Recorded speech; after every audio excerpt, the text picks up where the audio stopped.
Bonjour à toutes, bonjour à tous. Aujourd'hui, on va traiter l'exercice 31, physique. On commence. Voilà, on va lire ensemble. La désintégration du sodium, Na2411, radioactif, produit le magnésium, Mg2412. Première question classique, quel est le type de la radioactivité du sodium 24? Donc on doit écrire l'équation de la désintégration. Voilà, équation de désintégration, nous avons le noyau père, c'est le sodium. Donc le noyau fils, c'est le magnésium. Puis nous avons une particule à déterminer selon les lois de Soddy. Donc 24 moins 24, ça fait A, c'est 0. 11 moins 12, ça fait Z qui est moins 1. Alors, cette particule, X à Z, c'est 0, 1, moins 1, donc c'est un électron. Donc, il s'agit tout simplement de la radioactivité bêta moins. On passe à la deuxième question. Tracez le diagramme d'énergie de cette désintégration ou bien de cette réaction nucléaire. C'est-à-dire, autrement dit, c'est le tableau d'évolution. Donc, sous forme d'énergie et non pas de quantité de matière. Voilà, on passe à une nouvelle page. Voilà le diagramme d'énergie. Nous avons un axe d'énergie. Voilà, en électronvolts, en mégaélectronvolts ou bien en joules. C'est pas intéressant. On n'a pas de valeur numérique. Alors, l'état initial, l'énergie de l'état initial, nous avons le noyau père qui est le sodium. Dans l'état final, ayant une énergie finale, nous avons le noyau fils, le magnésium. Et on a montré que la particule émise, c'est un électron. C'est bêta moins. Alors, comment on passe de l'état initial à l'état final? Il y a un état intermédiaire, c'est-à-dire le noyau de sodium qui est instable, il va se dissocier et pour qu'il soit dissocié, on va lui donner de l'énergie pour le casser. Donc, plus l'énergie, quelle est l'énergie nécessaire pour dissocier le noyau? C'est son énergie de liaison. Donc, on n'a plus de noyau, alors on va avoir 11 protons. Et 24 moins 11, ça fait 13 neutrons. Donc, nous avons des nucléons. Ces nucléons, ils vont se rassembler pour former ce noyau. Alors, pour former le noyau, il faut de l'énergie. Donc, l'énergie, elle provient de la masse. Donc, ces nucléons, ils vont perdre de la masse. Autrement dit, ils vont perdre de l'énergie. Cette énergie, ce n'est rien d'autre que l'énergie nécessaire pour le noyau, c'est-à-dire énergie de liaison, avec un signe moins. Donc, on va descendre vers le bas. Donc ça, c'est un électron. L'électron, ce n'est pas un noyau, ne nécessite pas d'énergie. Voilà, nous avons que le noyau du magnésium. Alors, la différence entre l'énergie de l'état initial et l'état final, c'est delta E, c'est l'énergie dégagée par la réaction nucléaire. Donc, elle est négative, la valeur finale est inférieure à la valeur initiale. Donc, si on a besoin dans d'autres exercices, ici on n'a pas besoin, c'est juste pour le rappeler, égale à moins énergie libérée. Très bien, ou bien l'énergie libérée égale à la valeur absolue de delta E. Question suivante. Troisièmement, dans un accident routier, un homme a perdu un volume VP, le volume perdu, de son sang. Et pour déterminer ce volume perdu, le médecin a injecté au patient, à l'instant T égale à 0, un volume V0 égale à 5 ml d'une solution de sodium qui est radioactif.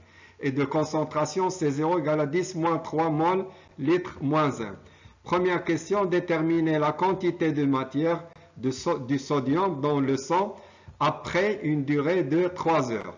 D'accord? Vous avez la concentration, vous avez le volume à T égale à 0 et on vous demande la quantité de matière à l'instant T1 égale à 3 heures. Voilà, donc le sodium, on n'aura plus la même quantité de matière initiale. Pourquoi? Parce que le sodium, il se désintègre. Sa valeur, elle diminue au cours du temps. Alors, on commence. Pour cela, on va utiliser la loi de décroissance. Alors, j'en profite. Donc, on peut écrire par n le nombre de noyaux, par la masse, par le volume, par la concentration. On peut écrire V égale à V0 si vous avez un gaz, ou bien N1 égale à N0 si vous avez des quantités de matière, C égale à C0 si vous avez des concentrations des solutions. Donc, il y a toujours un lien et un passage entre les relations. Et ça s'appelle toujours la loi de décroissance. Alors, puisque nous avons ici la quantité de matière, j'écris la loi en fonction de la quantité de matière. Donc, la quantité de matière N1 à l'instant T1 égale à la quantité initiale exponentielle moins lambda T1. Et la quantité initiale, vous avez bien sûr dans l'exercice C0 V0. Donc C0 V0, c'est la quantité de matière du sodium à l'instant T égale à 0. Très bien. Donc on passe à l'application numérique. Donc nous avons C0, c'est 10 moins 3. Le volume injecté, c'est 0,5 millilitres, donc on multiplie par 10 moins 3. Exponentielle lambda, bien sûr, c'est Ln de 2 sur T1 demi. Vous avez T1 demi dans l'exercice, c'est 15 heures. Et l'instant T1, c'est 3 heures. Donc, ce n'est pas la peine de convertir, puisqu'on va simplifier. Vous avez 3 heures en haut et vous avez 15 heures en bas. Si vous faites les calculs, vous allez trouver 4,35, 10 moins 6 mol. Ça représente la quantité de matière du sodium restant après une durée de 3 heures. C0 V0, c'est la quantité de matière du sodium initialement. Et voilà ce qui reste après une durée de 3 heures. Question suivante. On passe à la nouvelle page. Voilà, on va lire la question suivante. 3.2. Calculer l'activité du sodium après 3 heures, c'est-à-dire à l'instant T1. Donc, on connaît la relation, comment calculer l'activité. Donc, par définition, c'est quoi l'activité? C'est lambda fois le nombre de noyaux. Alors, si vous voulez l'activité à l'instant T1, vous allez calculer le nombre de noyaux à l'instant T1. Ce qui va vous donner quel est le nombre de noyaux, c'est la quantité de matière fois le nombre d'Avogadro. On a déjà vu cette relation plusieurs fois. Alors, puis après, je remplace la constante de radioactivité, c'est Ln de 2 sur T1 demi. Et pour finir, on fait l'application numérique. Donc, ça fait Ln de 2 sur 15 heures. Ici, la demi-vie, on ne va pas laisser ça en heures. Pourquoi? Parce qu'on travaille dans le système international. Vous avez la quantité de matière en mol et le nombre d'Avogadro en mol moins 1. Donc, vous avez l'unité internationale. Donc, pour cela, on va utiliser l'unité, c'est-à-dire 15 heures, on va multiplier par 3600 pour passer à la seconde. Si vous faites les calculs, vous trouvez 3,36 10 puissance 13 becquerel. Voilà, question suivante. Voilà, la dernière question, question 3.3. L'analyse d'un volume V2 égale à 2 ml du sang du patient après 3 heures montre qu'il contient une quantité de matière N2 égale à 2,1 10 moins 9 mol de sodium. Alors, déduire le volume perdu, sachant que normalement, il doit y avoir 5 litres de sang dans le corps humain. S'il n'y a pas de sang perdu, s'il n'y a pas d'hémorragie, il n'y a pas de sang perdu, normalement, il doit y avoir 5 litres. Alors, on doit calculer le volume perdu par le routier, d'accord? Alors, l'idée, elle est très simple. Donc, j'explique ici. Vous avez ici le volume d'un échantillon, c'est-à-dire 2 millilitres. Vous avez la quantité dans ce volume. Alors, si vous avez la quantité de matière et vous avez le volume, donc vous pouvez calculer la concentration de ce petit volume du sang. Et si vous calculez la concentration de cet échantillon, cette prise de sang, alors, si vous connaissez la concentration de l'échantillon, eh c'est exactement la même chose que la concentration de tout le sang qui se trouvait dans le corps de l'homme.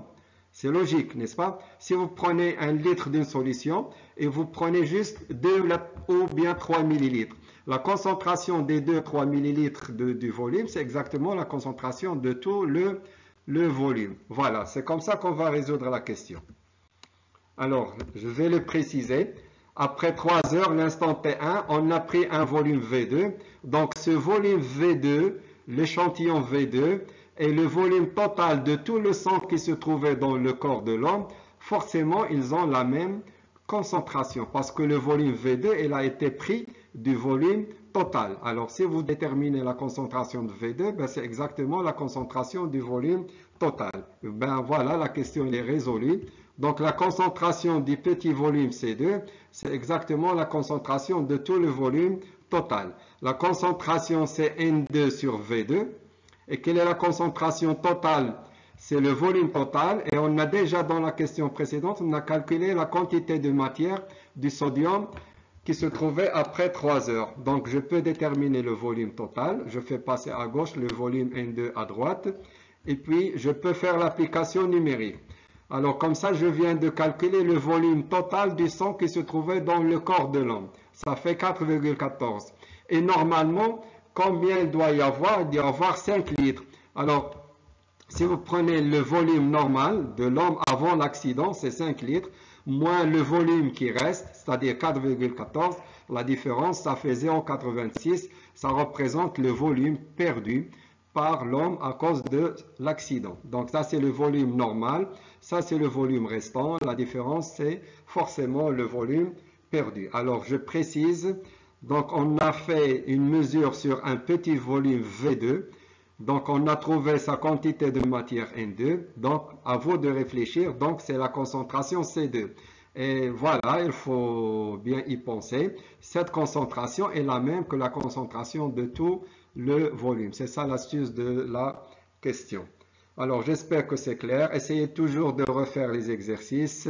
Bon courage et au prochain exercice.